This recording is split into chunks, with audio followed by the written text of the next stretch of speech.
Hey y'all, this is aemok. Madam Hexe. What? She's already giggling, y'all. But this is Trouble Comes in Threes. This podcast discusses scandalous topics like communication and sexual health, along with kink, leather, and ethical non-monogamy. If you're under 18, please leave us and check out scarletteen.com. For those over 18, welcome, and let's get naughty. Kaitlyn's ahead of all of us. Yeah. Sorry. The giggles are strong with you tonight, my dear. Yeah. Can you tell us why? No. I think it has something to do with our topic for this evening. I think it does. And what does that topic happen to be? Stromaustausch. For those of you that don't speak German, that is power exchanges. Which tickles Kaitlyn in a lot of different ways. Yes. The Tickles topic, all of us, actually, I think. Yeah. Yeah. That topic in particular for Kaitlyn, it tickles her topically as well as the German. Yes. Oh, yeah. She's just like melting into herself. Don't mind my puddle over here. Stromaustausch. Like it. I'm gonna take a picture of you the redder you get. Alright, so power exchanges. What are they? The base explanation is a power exchange is a dynamic where two or more people have, instead of equal power in the relationship Or authority. or whatever you wanna authority, call it.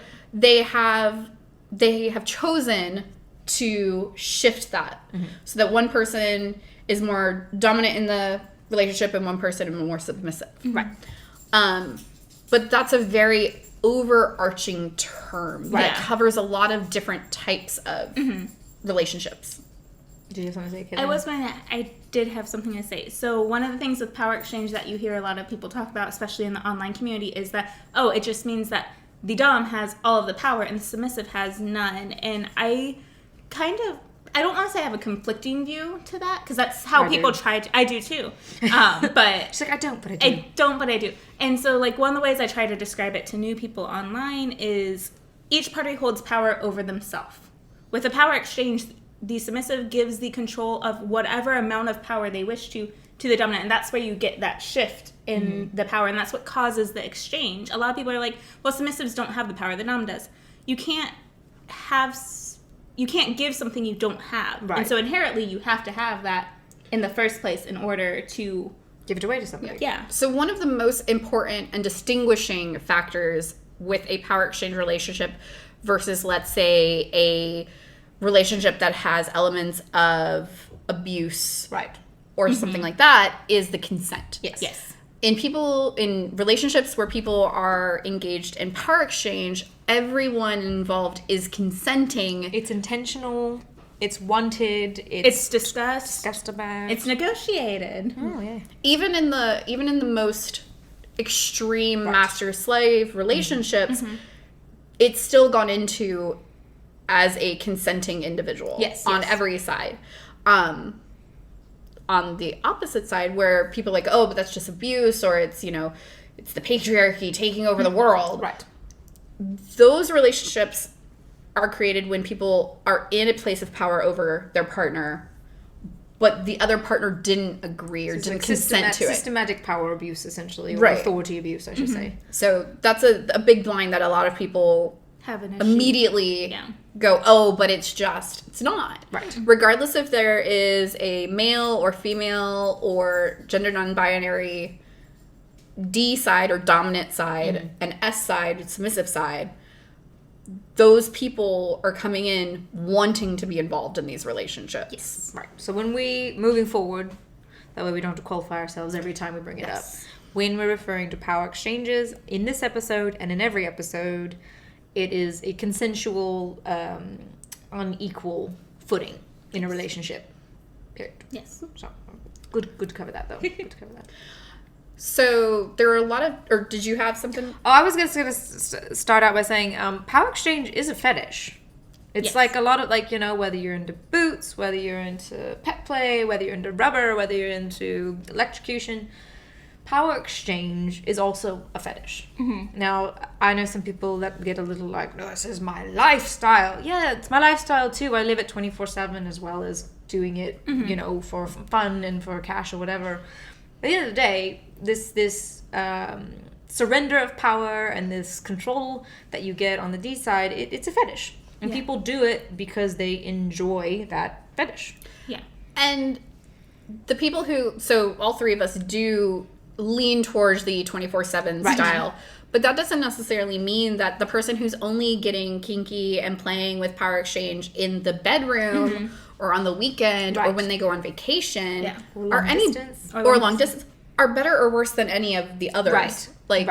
The amount of time you engage in that exchange does not make you better or worse than somebody else. Right. It's like any other fetish. I think a lot of people get in their heads that they kind of use power exchange and total power exchange interchangeably. Why don't you clear that up for us? So total power exchange, also referred to as TPE, is that more 24/7, what you think in your head as master-slave, that's kind of how that looks. Fantasy. The fantasy of that. And so they're going to have that unequal footing over pretty much your entire life. Your financials, your food choices, your clothes choices, where you work, if you work, you know. Think Story of Anne Rice's Sleeping Beauty. Yeah. That Lots of Shades of Grey that was terribly written. Yes. Those are examples of TPE-based power exchange. And I think a lot of people see that, and so anytime they hear power exchange, they think only this extreme. But power exchange comes in many different forms. It can be only for a set amount of time. Just for a scene sometimes. Just for a scene, only in the bedroom, for an event. Yeah.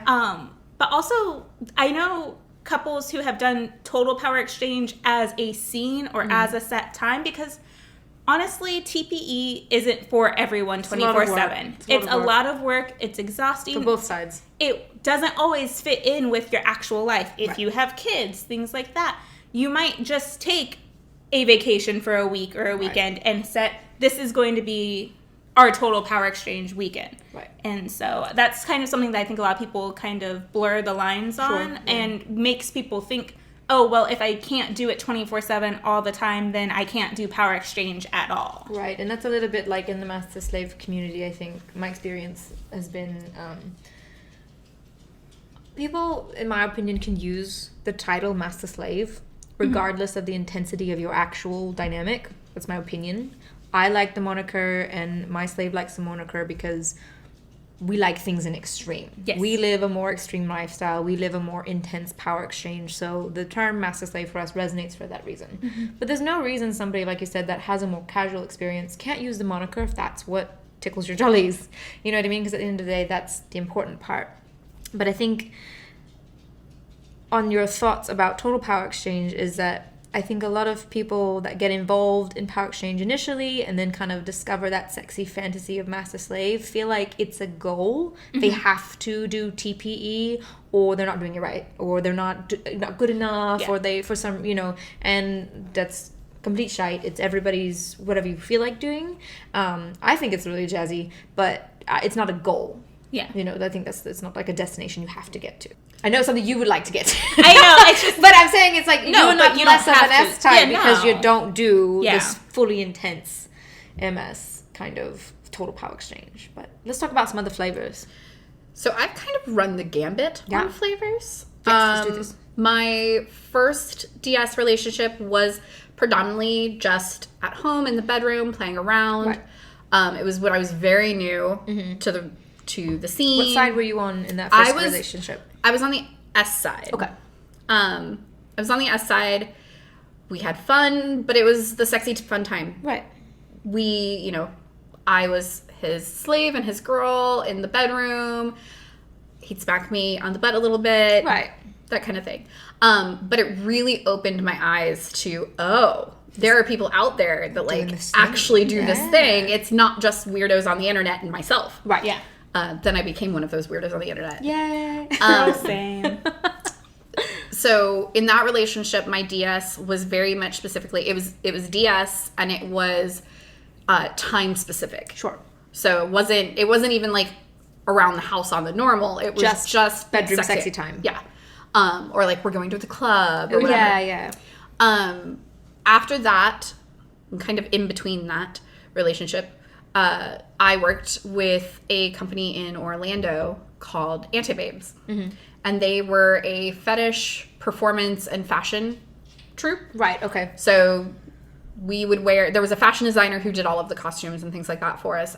But we worked, and it was very much a time and place. All of the women were D types, regardless of how you saw yourself in your personal relationships. It's a performative. Yeah, this is a professional kind of thing. We're working as pro dames. We're performing. We're doing very basic kind of things because we're doing literal pickup play with randos at bars. Right. Yeah. So you don't want to do anything like too hardcore for insurance liability, all that. Right. So the things that would happen at the performances were things like very late flogging with like very soft floggers or candle wax. Right. I will say that I absolutely, to this day, like 20 years later, I still thank the woman who ran that group because before you could do any of the performances, you had to learn. Right. Which is important. And so you had 6 weeks of training in every of the skill sets that we performed. Okay. That's really neat. She made sure you went every week and you sat down and you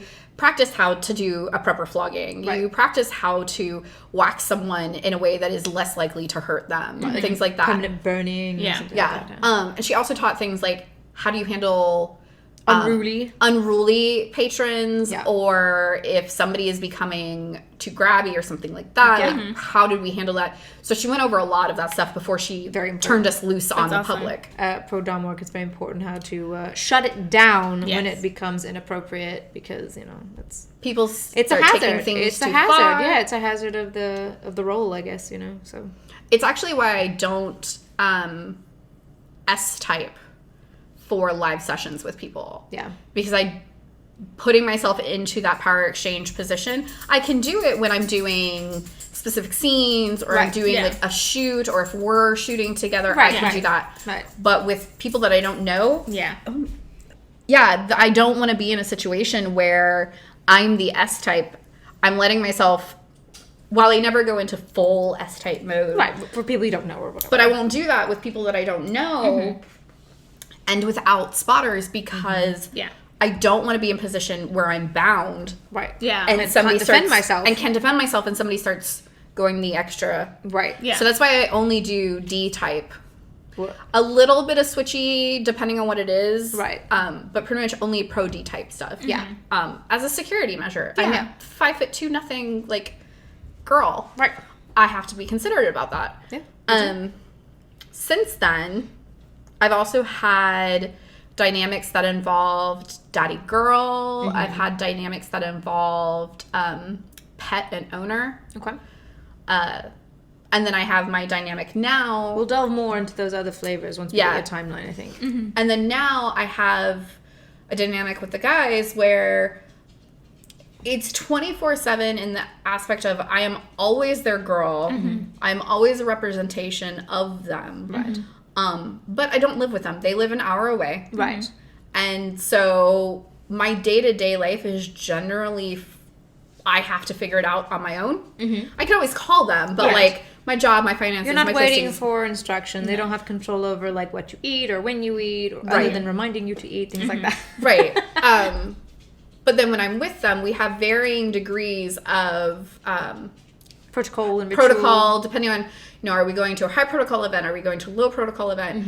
But it's 24/7 in the aspect of I am always their girl. I'm always their submissive. Yeah. Right. I'm always responsible to them. But like I don't have to wear my collar all the time. I do. You do because I love it's it. Your reminder, It makes me feel connected to them. But like I have leniency in other things that if I lived with them might not necessarily be. Now, can I ask you a pointed question? And part of it comes from my experiences going through leather and stuff like in the European circuit and things like that. So it might be a little bit different. So I'm trying to understand. So you're their girl. Yes. You're their submissive. Do you consider them your owners, or this is a different term altogether for you?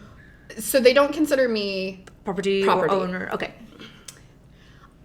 It's a very... They're like your guardians. Yeah? Right. Okay. And so like it's a very gray zone for us because they're like my guardians. Right. They take care of me. They look out for me. Right. I serve them. Right. But at the same time, we do talk about the fact that, like, I have to take care of the property, because if I don't take care of the property can't take care of them. Right. Me being the property. Right. Or, like... Which is why I don't make him. He goes to the gym on his own. But, you know, self-maintenance is important. Right. Or, like, you know, I had an injury a couple months ago where there was a very solid chance I broke my collarbone during sex. Right, I remember that. And they were like, if someone hurt the property, this is a serious problem. We need to talk about it. Yeah. Even though it was an accident, like, Right.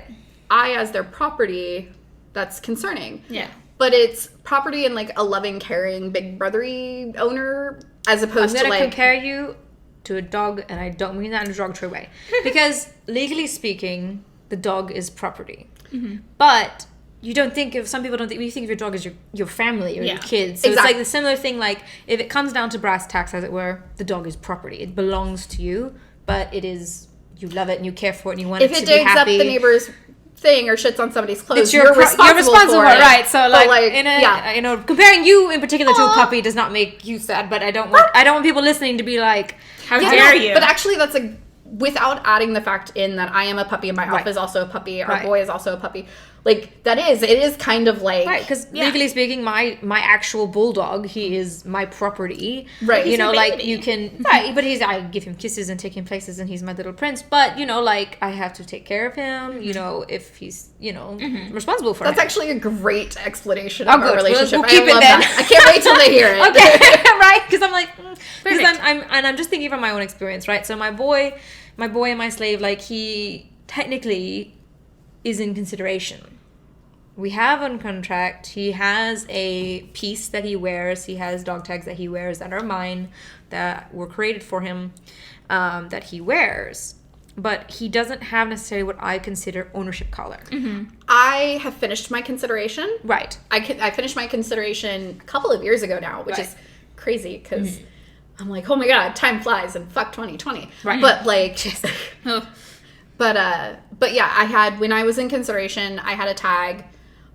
There's a very funny story about my tag. I'll have to tell you later. Okay. But I had my tag. We'll do a whole piece on, like, the jewelry and the artifacts. I think. Yeah. So this kind of stuff, I think, is a good idea. But then when I moved from consideration to being collared, I moved to an actual. I have a chainmail collar with a proper padlock and everything.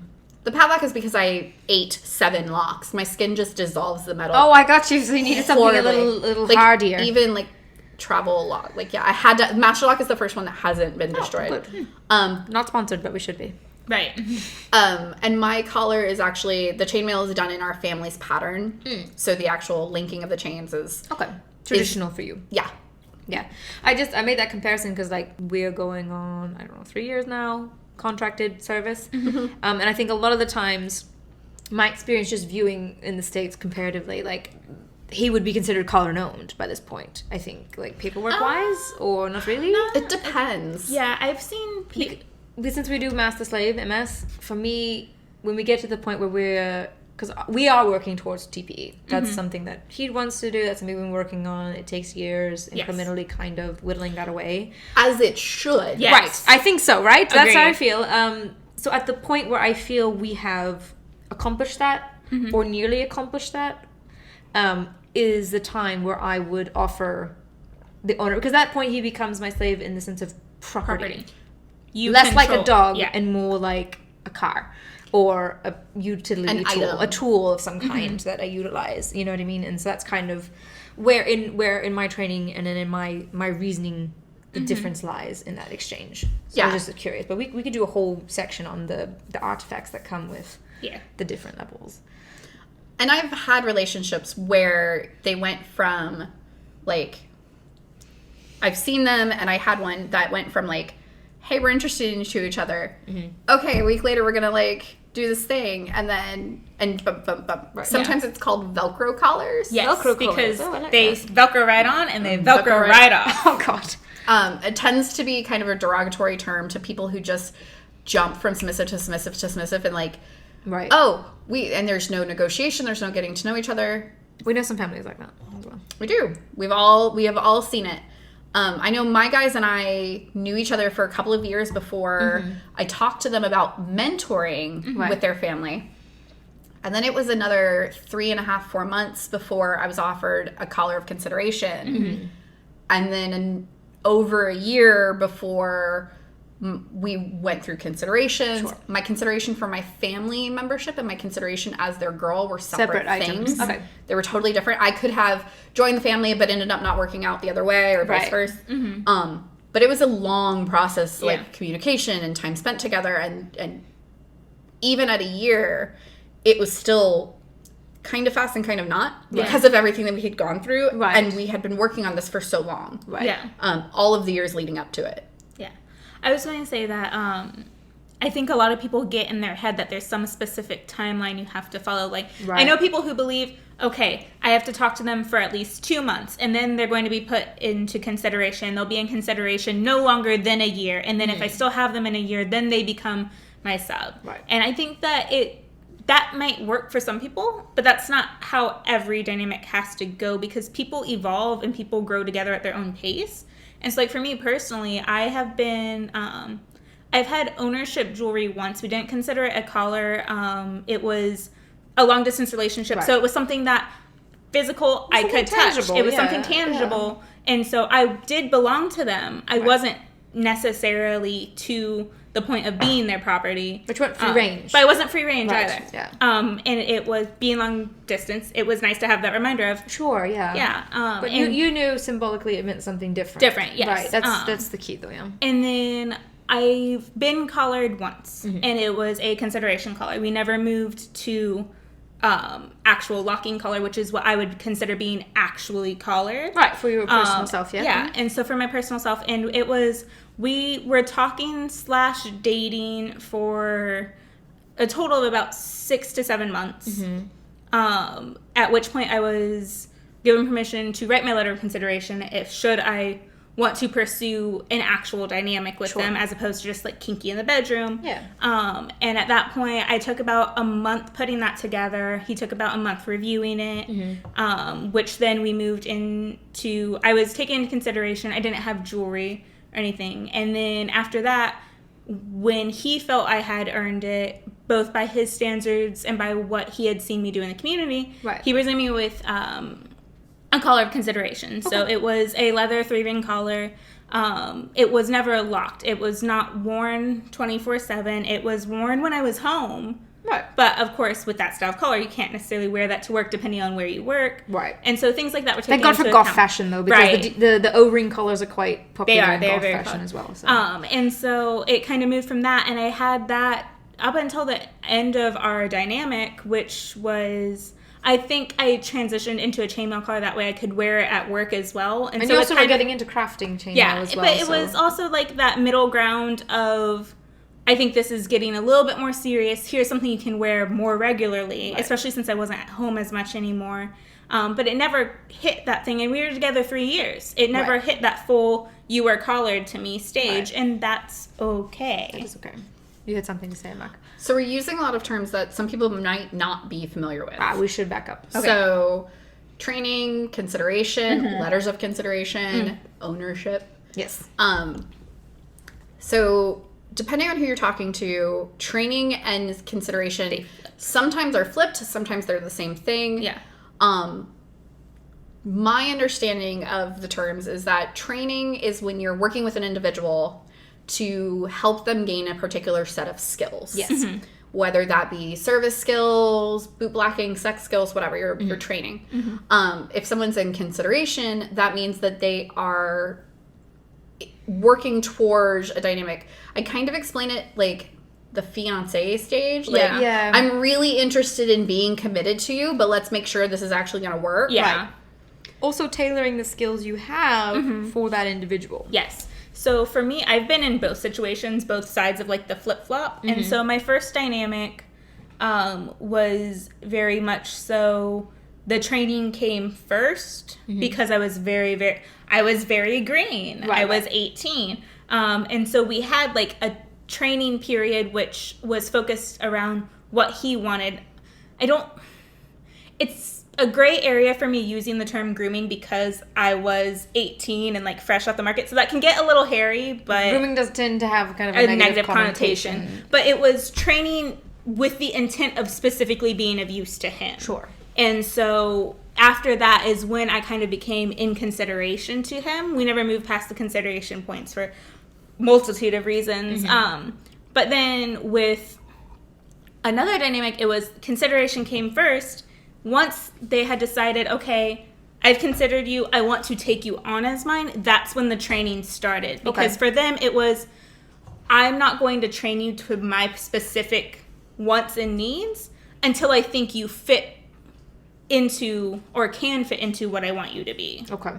So I've kind of been on both sides of that flip-flop. My familiarity is the way that aemok brought it up. That training is like, so for example, my boy had training from another dominant when he was just starting out in the community, where she taught him, now he's already very polite by nature, but like dungeon etiquette, how to bottom for certain things, how to provide drink service, foot rubs, cleaning up toys, disinfecting play areas, things like that. So these are like basic skill sets that if someone I'm going to play with or have in my life, they need to be able to do these things. And they're things that are applicable not just to you. Exactly. This is like a general skill. You know what I mean? Then when he's coming to me and we've decided we've kind of like, I say the courtship prior to consideration, where we're kind of filling each other out, having these conversations. We had a play date. We met for dinner, this kind of stuff. During consideration, and where he is now is he's fine-tuned the skills he already came with for my preference. Like, he's, for example, let's use his cocktail making skills. Like, he likes to make, I like a nice classic cocktail. So that's one of the skill sets I actually taught him. But on top of making some classic cocktails for all my beautiful friends, he also learns to make things the way I like. The way I like a Manhattan is not necessarily the most classic version of a Manhattan, but when I ask for it, he now knows that's what I want. So that's kind of like, I think the difference between like training is, here's how to make a cocktail. Consideration for me is like, this is how I want the cocktail done. You can add new skills in consideration, but I think your bases, for me, I like you to have a little bit of basis. It's very difficult for me to work with someone who's totally fresh off the boat. Like, I have to, I don't think I have the patience for it. So personally, I'm like, you know what, maybe get some experience out there with somebody with more patience than I do. And then, you know, I'm happy to like show you what I know, or like the 201 course basically is where I sit. Yeah. Well, and someone who's new, who's jumping into a relationship with, honestly, any of the three of us, we have a lot of background information, and we have a lot of... I'll give you the resources, I just don't want to nanny you. Right. Yeah. We might be a little too far in the deep end for someone who's never done any of these things. I would agree. Absolutely be your librarian and your resource. Right. However, I probably am not the best for... I am not the dom for you. No. I'm the same way. I can teach people all day. I love teaching people. I can't teach someone I'm in a relationship with unless there is an equal amount I can get back from them knowledge-wise. So would you train a dominant how to be a good dominant, but then pass them off? I don't like the word train, but I actually had this conversation at a mass meeting. Okay. And it was that I have worked with dominants before. I have... Coach is coach better? Coach. I like coaching. But I technically... I did work with a couple. Okay. And so I say I subbed for them in the terms of play. Okay. I wasn't their submissive, but I took on that submissive role in order to facilitate something. Yeah, facilitate something. Okay. Help her see what it was, because her family background, women were all very strong-willed. No man tells me what to do. So she was having some conflicting things, trying to figure out how to view that role. Okay. And her husband wanted to practice these skills that she wasn't necessarily ready to take on. Sure. And so I kind of was that middle ground, so she could see it happening and me being okay with it. And then decide if it was something for her. And he got to experience doing those things. Right. Especially like things like impact play, because she didn't know if she liked pain or not. Right. And he didn't quite know how to give pain in a way that was safe. Right, safe and fun. And so for me, if you hit me wrong, it's not the end of the world. You won't be mentally scarred. I won't be mentally scarred, but had he maybe had a mishit on her where you hit the wrong spot, she might be done forever and never want to try it again. And so I was kind of that middle ground of, I will bottom and help you learn these skills. Like the crush dummies. And I can, and I have a basic understanding of anatomy, where to hit, where not to hit, these different things that I can share with him. It's good bottoms. Good bottoms. Yes. Informed bottom. Good. Yes. And so I kind of did fill that role of, I taught you how to fulfill this specific type of role you want to do, but I don't know. I have a mental hang up on like the training of a D-type. Coaching's okay. Kind of coaching's better. We'll find a different word. So we won't use the T word. So after that is, for some people, is collaring. Right. Yeah. Now I will attest, I was actually in consideration to someone for 2.5 years, and I ended my consideration with them. Sure. There was intent to go to collared, but it just, the priorities didn't line up anymore. That's important. And so I left the relationship. Yes. Sometimes that's the S, and I was an S-type in that relationship. Sometimes it's the S-type, sometimes it's the D-type. It doesn't necessarily mean that either person is horrible or the relationship isn't going to work out. Yeah. It generally just means that the needs and wants aren't lining up on that aspect. Yeah. If consideration is kind of the like engagement ring, sort of, collaring is that wedding ring, band, the like death till death do you part. Generally, people, at least for us, I know, by the time you get to the collaring portion of a relationship, this is a long-term commitment. Yes, it's acknowledging the fact that I can see this going long term, and it's not necessarily romantic because. As I've said before, like, my guys are married and they're gay. I will never have a romantic relationship with them. Right. However, we care about each other very deeply. We have a huge bond. Yeah. And so them collaring me, I'm not trying to get into their relationship. I'm not trying to break it up or steal one of them. Right. But it's part of the family. I'm theirs. They, I make their life easier. They take care of me. And there's not a end date. We have committed that this is going to be a thing for... Until it's not. Until it's not. Until it's not, yeah. It's hard to articulate it, though, isn't it? Yeah. To people, because we're trying to frame it in a way for people that have not experienced this or would like to experience this. They fantasize about it, but they don't. Well, and a lot of people's idea of this, what they see in media, what they see in the back of their head and their porn, is it's always romantic or sexual or sexual in nature. I'm neither of those things with my guys. We are not romantic. We are not sexual. So, and we aren't even really like play-based in the sense of like we don't actually scene often. Right. Service-based, right? It's very service-based. But that's what makes us both like, all three of us very happy is that kind of interaction. Exactly, yeah. It's good. I will say that I do prefer to also learn while I'm in consideration. Sure. Yes. Because while I might have a background, there's always something new to learn. Right. You're never done learning. I mean, there are skill sets I never would have thought I would want to learn until now. And I'm like, oh, I really want to learn like a cigar service. Yeah. I'm not even interested in smoking cigars or anything like that. But I know that my sir really enjoys them. Right. So something that I don't have any desire to do necessarily for myself, I want to learn that skill set for my sir. It's kind of sparked that. Yeah. Yeah. Oh, yeah, absolutely. Let's talk a little bit about some different flavors of power exchange, because we're kind of focusing right now on kind of like traditional dominant submissive and more of like high intensity TV master slave stuff. Let's talk a little bit more about some other flavors. You mentioned earlier you had like a daddy little girl, so DDLG, so big little kind of. So let's touch on that a little bit. Big little covers or age play. Yeah, age play.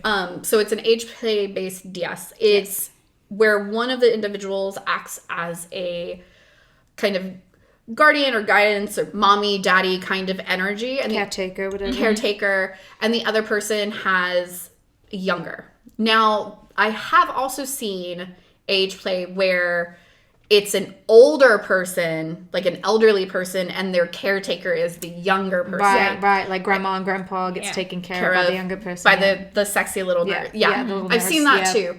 My experience was I am a little. Right. But in this power exchange that we're talking about. That was I've dabbled in it quite a few times. I've only had 2 people that I ever called daddy. Sure. In that realm. Right. I mean, sometimes I call you daddy, but Right, for other reasons. That's just in the fun, sexy That's just way. fun, Not fun, sexy way. in the, you know. But, although like- I will pat your head and cut up your chicken nuggets if you like. I got permission. Yeah. We'll talk later. Yes. But so, things like Right. I really love having my hair brushed. It's very calming, very soothing. And it's, daddy sits with me and brushes my hair. Right. Coloring, things like that. My personal age is around 8 to 12. Okay. So, I'm young enough that I want to color and hold my stuffed animal, but I'm not necessarily one that wants to, suck on a binky. Right. And, Or the diaper, diapers. that kind of stuff. Adult baby and diaper lover is a little bit different than little. Sometimes they overlap, sometimes they don't. I am not ABDL. I have some amazing friends who are. Pup Bandit, you're out there. I hear you. That's so cute. But I enjoy that giving up, just being able to be innocent and silly and a little bratty. Right. Because y'all know how I love to poke that line sometimes. It's an escapism a little bit. It's I think. Like most of absolutely. this stuff, it's an escapism, and it's more of a. And in both situations, I was also the S type to the person. So there was a delineation between my S type when I am in service. I am taking care of them. They're taking care of me too, but I am making their dinner. I am doing this. I'm running around making whatever happens. Servant of kind. I'm a servant. Yeah. Versus I'm a little I'm a we're little child. gonna watch some TV together and cuddle up and watch Trolls and watch a movie. Right. That kind of thing. It's a very different energy for me. Even in that kind of realm. It's like when I took baby girl to see Frozen 2, but I took her just in a bistro and realized that she couldn't sing along.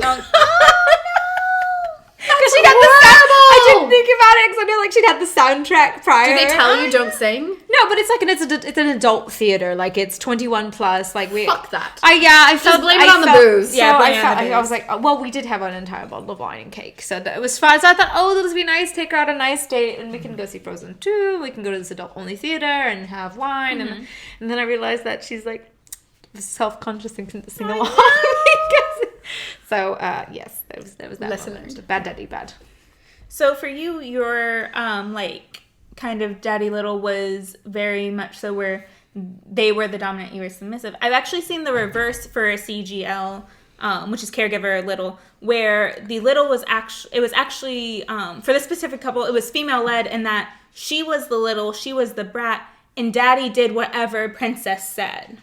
And so it was kind of that flip on the power exchange. Interesting area, I think. And so he was daddy. Right. He did the providing, but it was princess all in wants, princess service. Gets. Princess wants, princess gets. That's what my little girl wants, my little girl gets. That's interesting. And so it was the first time I'd ever seen anything like that. I think it's worth mentioning because it is that flip on what you would think of as a normal power exchange. Because when we think DDLG, we think dominant daddy, girl. Yeah, is what it means. And yeah. I just wanted to throw that in there because that was something that I found really interesting. Oh, fucking love that. Yeah, love that. If you have a relationship that's like that, send us a message. We'd love Please to send chat. us an email. Absolutely, get in contact with us on Instagram or Facebook or through the email because we need the disruptors. Yes. That's what we love. That shit. When I do schoolgirl play, I'm the dominant. But make him be the teacher, and I'm the schoolgirl taking advantage of the teacher or the principal. You thought you were going to punish me. Well, let's see how this turns out. That kind of. I like that role reversal. I tend to play. I like the role reversal too. a lot. I suck at role play.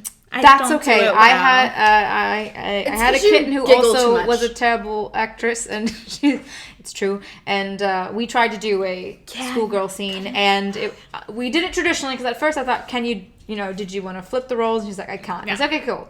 So you dress like the schoolgirl. I would be like the principal or the teacher. I had the pencil skirt and the heels and I know the outfit. My hair was very long, so I had it in a bun and the glasses and everything, and I had a yardstick. It was fabulous. And so we had decided it was going to be more role play. Okay, you're in trouble for dress code violation because obviously the skirt is up your ass. Obviously it's too short. So we'll have a dialogue and you'll get punished for it. Thinking, because I'd seen a brat with her ex-husband, but her husband at the time, and you're she'll give some kickback. She'll give me some no sass. it got to me, but she just Girl, couldn't. She same. couldn't with me. And so when it was like, oh, like, you know, you're in trouble for your dress code, what do you have to say for yourself? Sorry, ma'am. And she's bent over. I was like, no. Girl, same. You were ready for the bread, and it never showed up. I had a counter. Yeah. I was ready. No, No. I'm sorry, ma'am. And you're like, okay, that's true. I'm like that meme of Cusco the llama going like, oh yeah, I'm a bad llama. Bad llama, bad. Like, that's me trying to role play. Right. You don't do age play though. You know, you're just No, pet. But you are a kitten. I am a kitten. So let's talk about pet play and power exchange. So, I've had one dynamic that kind of had the owner pet as it was dom sub, but the owner and pet was also almost an equal footing foreground. I've only ever had that once. As my pet side, I've realized mostly comes out when I'm not owned, and it kind of takes the back burner when I am owned. But the specific D-type was very much so, he loved the kitty side. He had never had it before. He really wanted to delve into that side of himself. And so it was like, oh, well, I can bring it up to play because it's also in service to him. Right, exactly. And so it was really nice in that we would kind of, so how we worked that dynamic was, it was long distance. But if we were going to be in like the DS role, it was blatantly stated for a certain time, and any other give you time parameters. Give you time parameters, or it'd be for a scene, or it'd be like, this week I really want you to focus on these things. Specifically, like if I needed to get school stuff done, it's like, okay, you're not kitty this week. Right. Like, we're not going to play. You're not going to be this. But the forefront of the relationship was owner pet, and so I was his kitten. I did these things. Kitten ate off the floor. Kitten drank from her bowl. Things like that. If I was long distance and I was a kid, I would just send pictures of empty bowls all day, like, I'm starving, but like there's actually food, just I could see one portion of it. I actually did that twice. Okay. He found it amusing the first time. The second time he was like, shake it. I left my desk for this because he worked on base, and so he couldn't have his phone at his desk. And he's like, sorry, I was like, cute. sorry, sir. That was cute. Now you need a schedule so you know when you can. With my prior kitten, it wasn't very much like owner and kitten. Yeah. Kitten was like a personality. Kitten was like a aesthetic. Kitten was this thing she did, but it was not necessarily like I was her owner. I was her ma'am. Yeah. You know, and she was my kitten. But we never did the whole pet. The only time I've done like pet owner is with puppies, and I think that's just because it's more traditional, right? Yeah. You're next. So you had your snoot longest. Yeah. So I recently realized that I actually had a owner-pet relationship developing. Were you the pet or were you the owner? I was the pet. Okay. Years and years ago, it was one of my early DS relationships. So for many years, spot between owned, cat and dog. When you can't commit, you go for fox. Well, so I kind of go in between the a red panda and a fox. Okay. If you've seen either of those and you've ever seen a corgi, you realize those are basically the same animal. Same animal. Taken at different angles. Yeah. Which explains a lot about my puppy side, which I only admitted to and owned a couple years ago. But I loved it. Like, the eating off the floor. My favorite thing to do, which probably should have tuned me into a lot of things in life, is curling up at my dominant, my owner's feet. Yes. At the feet, yeah. Like, I would curl up below his desk and work, like, or color or read, but, like, let me curl up at your feet. Yes. Let me lean, like, come up and, like, lean against your leg and things like that. I only literally, like, tonight while we were talking beforehand was like, that clicked. that was the thing. Yeah, I guess that technically was that, like, I was his little fox, and we would play together, and he would just sit there and, like, pet my head while he was working, and I would just be like, happy this as is the best thing ever. Yeah. So that brings up an interesting point to me. I think that's a very, like, fine gray line that gets towed a lot between super, super S-type and pet. Because there are a lot of people out there who use pet play as a form of degradation and dehumanization to their S-type. Yes. And so it's kind of that fine line of, I know a lot of slaves who don't identify as a pet, but they love being at the feet and curl up because that's their place. Their place is at their master's feet. And so it's a fun kind of in-between, which probably why you didn't realize till tonight. After your class at FPE last year. God, I was so happy. So she did the positions. The objectification class last year. And at closing ceremonies, I got to curl up, and Sir was like, lay down. And I was like, Throw yourself okay. to the garbage. And then he used me as a footrest, and I was curled up at Sir's feet, and I was the happiest little bitch ever. He poked me. He was like, I love using furniture, people's furniture. Yes. I love that. Not enough people use me as furniture. same, True. girl, same. Oh, I think like for me, I don't want to overstep. You know what I mean? So then we'll we'll talk talk with to your superiors, and we'll figure out some lines that way we don't overstep. But Yeah. no, I'll No, use don't. you as a fucking picture. Yeah. But kind of going back to what you said earlier about your kitten that you had. So that is how most of my dynamics go. I'm always a kitten. Right. It's my personality trait. It's just part of who I am. It's been part of who I am since I was a little kid. Like, I've just always been very cat-like. See previous episodes for more explanation on that. Yep. And all future episodes. And all future episodes. But that's where that dynamic specifically took it to another level to kind of hit that owner-pet standpoint. And it was, he had always had it as a form of degradation. And so I'm going to dehumanize this person and make them an animal. Okay. Any animal. Any animal. Don't care. But it was the first time he was seeing it as well, it's not degrading because you really fucking like it. Also, and it's just cute. who you are. And Cute. so it was kind of that really interesting twist of events. And it was the first time I had ever stepped out of the service role to be more playful and rambunctious as a kitten rather than full just service the entire dynamic, which is what I normally go as my default. Right. Because of the way that the relationships ended, both when I had the pet relationship and I had the littles relationship, both of those headspaces are very vulnerable to me. Sure. They're very, I'm a puppy. Yeah. Or panda or fox. I'm a a young animal and I'm defenseless. I'm a little animal. Or I'm a little. Right. And they're both spaces where I don't have to think. I don't have to be on. Right. I don't have to be like taking care of things. I'm not organizing. I'm not running around. They're just times where I can just be me. Yeah. Yeah. I can just be me and be a little selfish maybe. And like, no, Have I really want to you chew on this toy. gin and tonic in a sippy cup. Alpha doesn't let me drink. Oh, that's I'm fair. not allowed to drink when I'm being little. That's fair. I guess if you're little, you're little. If I'm little, I'm little. Yeah. No alcohol. He will give me Mountain Dew pokey sticks and like a poke stick and Poke. what are those? Okay. The sugar. The pixie sticks. Pixie sticks Ah. and wooden skewers, poking sticks. Oh, actual poking sticks. Yes, he will give So me an you- actual poking Who are stick. you poking with a stick? The other littles that he Yeah. also Oh. gave all of these things to. Oh, Yeah. okay, that's Yeah. fine. So But he jacks them all up in sugar and then pins them against each other to see which little survives. and then You know sends what? them home to their dominants, and I'm like, but I'm Darwin was right. but so it's something Science. that like It's for science.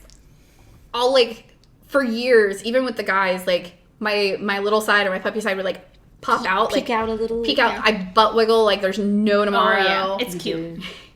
Or like we went Halloween costume shopping and I got in the store and I got really excited and I ran around and hit all of the foot pads for all of the things. And they were like, oh, her little's out. But then like as soon as I realize it's out, I generally Shut down. like would pull it right back in and be like, nope. Right. And it took a couple of years before I like actually started to little. And I think one of the very first ones was we were watching Ralph Breaks the Internet. Ralph Breaks the Internet. Yeah. And I was I like, just recently watched it. It was very cute. It was so very cute. It's very cute. Yeah.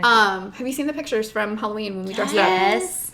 up? So we were watching that, and afterwards, I was like, I really want to bake cupcakes. Was you inspired by all the candy and all I that? want to. And Alpha had gone outside. Sir was sitting on the couch with me, and I was like, I really want. He's like, well, you can, and I was like, but you don't have the stuff I need to bake because they don't do a lot of like baking like that. And he's like, well, the store is open. I was like, the store is open? What? I'll be right back. And so I literally ran out like a small child onto the back porch and was like, Alpha, want to go on an adventure? And he's like, I do. Let's go. That is exactly what he said. I do. I need no. He didn't I'm even- not, no, I'm not asking no No, he questions. didn't even know what we were doing until he was back in the house. I want to be surprised. Let's go. I proceeded upon making like 24 cupcakes and then a ginormous cupcake. I spent 2.5 hours decorating and building a giant cake. Actual cake. An actual, it was, yeah, it was the whole, I even made like a little paper border to pin to it. It's adorable. Yeah, it was ridiculous. And that was like the first time I had completely littled out. So I think that's wholesome. I like that. Yes. sometimes it's not, you're a kitty all the time. Even when you're in relationships. Oh yeah, you like knock stuff off tables. No, my kitty is always there. It's just not the forefront of that dynamic. It shows more either when I'm just in a relationship with the person or when I'm unowned. Mm-hmm. As far as the all the time kitty mode. Your desire to be service focused supersedes some of the instinct that I think your kitten has. You know what I mean? Yeah. I know when I first started with the guys, they were like, we accept all of you. Like, it's not just your S-type. It's your S-type, your little, and anything else that comes up, we're accepting all of you as a human. Even if you didn't. Yeah, definitely didn't. Yeah. I still don't, actually, at some times. But they support me anyway. Mm-hmm. So I'm kind of honestly interested to see where, because I'm starting to explore my puppy side more and things like that, like how that will change our dynamic. Right. Because it will. Yeah. It will. I don't think it'll be bad or good or anything. The funny thing is that Sir was like, no more puppies, period. And then he got 2. Yeah. On top of the one he already had. Right, because the boy as well. Yeah, because he told Alpha, no puppies. Yeah. And then they got me. And I was like, I am not a puppy. Definitely not a puppy. Yeah. And then the boy is like, oh, I'm a puppy too. And I'm like, you have a whole pack now. He a tramp. Yeah, he's a whole lot of things. I love our boy. He's a doll. I did like him too. So, do we have any closing remarks? I'm trying to think. These were just a couple of the wide variety of power exchanges. That we're personally very intimately familiar with. Yeah. There's flavors of all kinds. Like, even just, I say, classic dominant submissive. So many levels of intensity. Oh, yeah. So many different flavors of that. Yeah. Where it's applied. We can't possibly spend all night talking. Yeah. I mean, we'll talk all night, yes. but we don't want to keep you all night. Yeah. I think really the main key points for the episode today when it comes to power exchange is you don't have to be total power exchange 24/7 to partake in power exchange. So don't take yourself too seriously. There's not one way to do power exchange. It's not going to be just dom sub. It's not just going to be just master slave. And just because the DS doesn't work between you and your partner doesn't mean that either of you aren't cut out for DS. Right. Or that the relationship itself can't work. Right. You don't have to be in a romantic relationship to have a power exchange. Doesn't have to be sexual. Doesn't have to be romantic. Do you have something to add, darling? No, he doesn't. He doesn't. He doesn't want us to forget about the pets. That's what he doesn't want us to. That, and there's no timeline for your power exchange to evolve. You don't have to follow a set schedule of, well, now I'm in consideration, and then now I have to be collared to you. Right. It's going to be a variety of varying degrees of where you're at in your power exchange. Have fun. It's personal. It's a fetish. It's lifestyle. It's sexy. It's fun. If it's not, don't do it. Yeah. So, and remember, trouble comes in threes. And get fucked.